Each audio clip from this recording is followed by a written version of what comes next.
Rusty. Yeah, I'm approaching the satellite. Visual confirmed. Stabilizing thrusters now. Over.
Time. It's the one thing that we all have.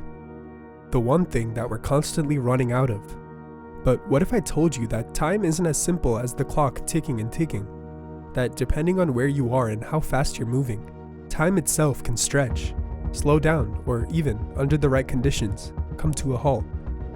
This isn't just science fiction, guys. It's the mind-bending reality of our universe.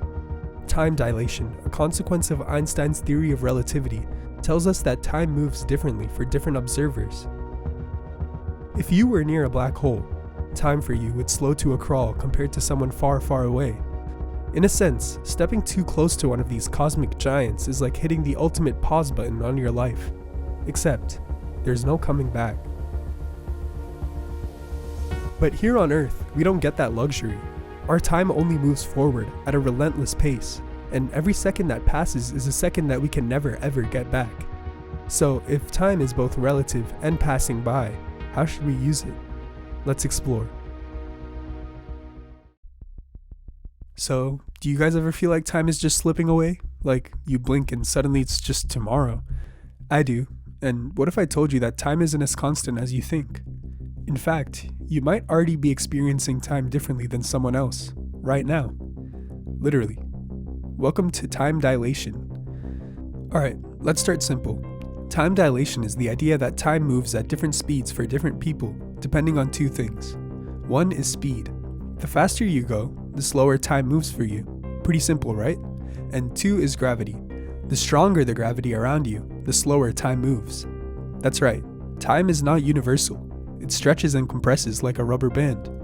So, let me put this into perspective. Imagine you and me both have clocks, identical, perfectly synced, but while you sit on your couch watching this video, I'm up in a spaceship, and I'm zooming through space at nearly the speed of light. From your perspective, my clock is ticking slower than yours, meaning that when I come back, I'll have aged less than you. This isn't just some sci-fi idea, by the way. This is real physics. We've tested this using ultra-precise atomic clocks on airplanes. The ones flying at higher speeds literally tick slower compared to those on the ground. And the other factor is gravity.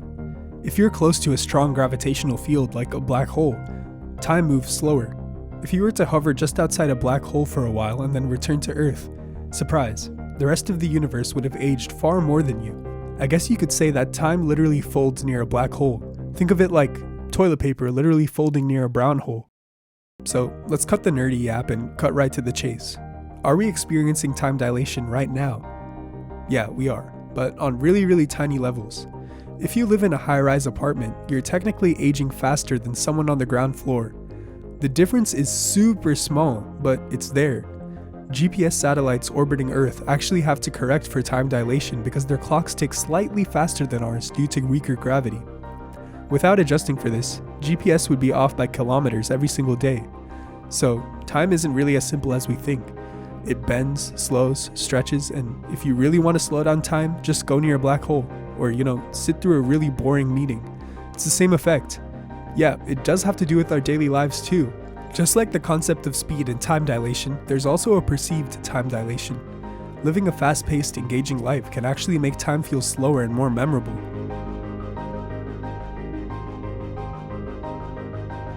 Let's do a quick thought experiment. Think back to your last vacation, specifically the first day.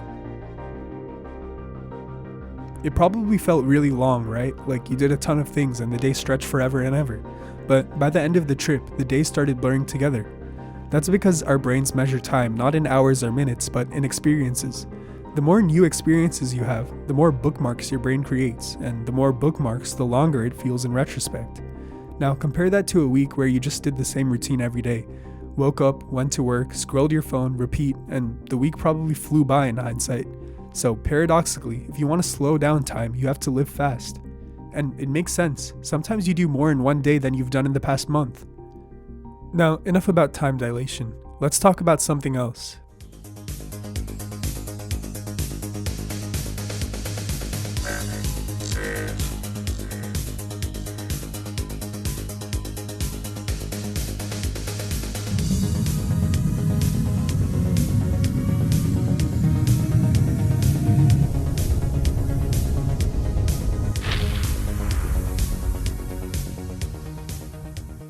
Black holes. They're among the most mysterious and extreme objects in the universe. They form when a massive star basically exhausts its nuclear fuel and collapses under its own gravity, creating a region in space where gravity is so strong that nothing, not even light, can escape. This boundary is known as the event horizon, the point of no return. At the center of a black hole, all known physics breaks down. They also shape galaxies. Most large galaxies, including our Milky Way, have supermassive black holes at the center. These black holes help hold galaxies together, and their most powerful effects can even influence the formation of stars. Well, how does any of this have to do with time?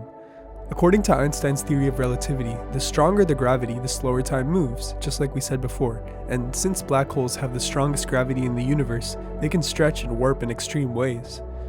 In a way, black holes exist in our daily lives too. Not in space, but in the things that pull us in. Have you ever lost track of time while scrolling through your phone, or felt stuck in a cycle of distractions where hours seem to disappear? Well, that's where this week's sponsor comes in. No, I'm just kidding. The forces we give our attention to shape our lives just like black holes shape the universe, so maybe the key isn't avoiding the pull, but understanding it.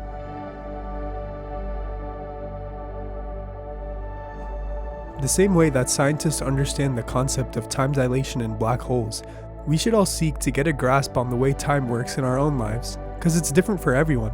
Some people might have jobs that suck their time up, some people might be full-time students, and some people might even be taking care of loved ones. These are all really time-sucking activities, and sometimes there's nothing we can do about them. We just gotta do them. But dividing up your time, rationalizing it, making sense of it, and putting together a plan of what you're going to do with it is one of the most important things that anyone can do. But before you guys do all that, just remember to thank the universe. Thanks for the galaxy. Thanks for the galaxy. Ice cream's so good. That's all for this week, guys. See ya.